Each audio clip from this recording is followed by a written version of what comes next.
जय जवाहर साथियों। आप सभी को मेरा नमस्कार। साथियों, आज हम दीपक कुराड़ा के बारे में चर्चा करने जा रहे हैं, जो कि दीपक कुराड़ा का नाम उस वक्त चर्चा में आया था जब 2019 का दौर चल रहा था। उस समय दीपक कुराड़ा ने राष्ट्रपति एवं प्रशासक को एक आवेदन पत्र लिखा था। उस आवेदन पत्र में हमें आदिवासी समुदाय, जो कि उसके प्रमाण पत्र में आदिवासी शब्द के बदले हिंदू शब्द का प्रयोग होता है, उसके खिलाफ दीपक कुराड़ा ने आवाज उठाई थी। तो आपको मैं यह बताना चाहता हूँ कि हिंदू और आदिवासी किस तरह भिन्न है, यह आपको भी पता होना चाहिए। तो आइए हम जानने की कोशिश करते हैं। सर्वप्रथम तो हमारा भारत देश गोंडवाना लैंड का हिस्सा बन चुका था, और आज से लगभग 70,000 करोड़ वर्ष पहले जो कि गोंडवाना लैंड था, वह दक्षिण अमेरिका, दक्षिण अफ्रीका, ऑस्ट्रेलिया, अंटार्कटिका और अरब जैसे महाद्वीप द्वीपों के साथ जुड़ा हुआ था। और आज से लगभग 18,000 करोड़ वर्ष के बाद वह समापन हो जाता है। और हमारे भारत देश में जिस प्रकार भारतीय दर्शन हमें, या उनके बारे में हमें जानना चाहिए।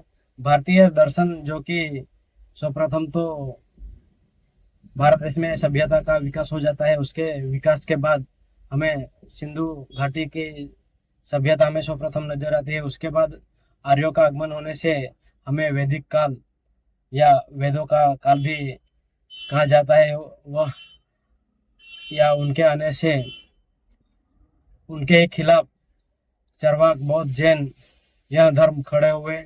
और इन्हीं धर्मों के कारण जो वेदों में हो रहा अत्याचार के खिलाफ ही यह चारवाक, बौद्ध, जैन का आगमन हो जाता है। और बाद उनके ही खिलाफ जब वेदों का अंत हो जाता है, तो इन तीनों के खिलाफ चारवाक, बौद्ध, जैन के खिलाफ ही हमें वेदों के संबंध ही षट दर्शन देखने को मिलता है, जो कि सांख्य दर्शन और योग दर्शन, न्याय दर्शन, वैशेषिक दर्शन, मीमांसा दर्शन एवं वेदांत दर्शन, यह षट दर्शन हमें देखने को मिलता है। और यही षट दर्शन बाद में हमें सनातनी धर्म एवं हिंदू धर्म के बारे में यहीं से ही जन्म होता है।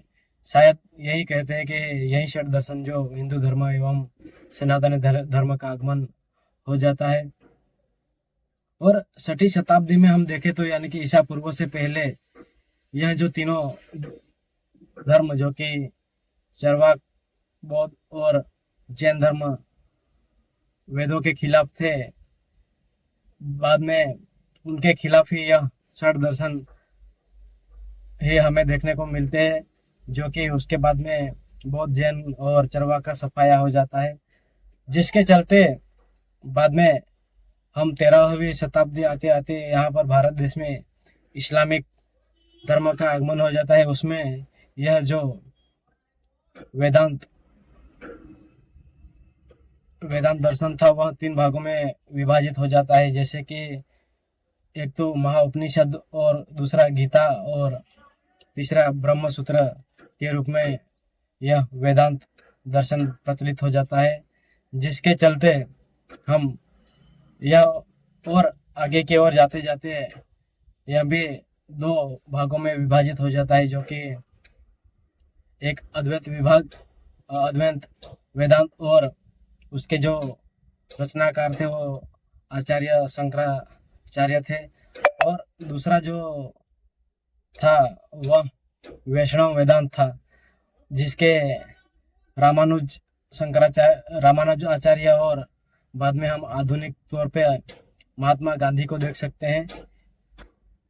हम देखें तो काफी भिन्न भिन्न हमारे भारत देश में अलग अलग प्रकार के हमें दर्शन देखने को मिलते हैं।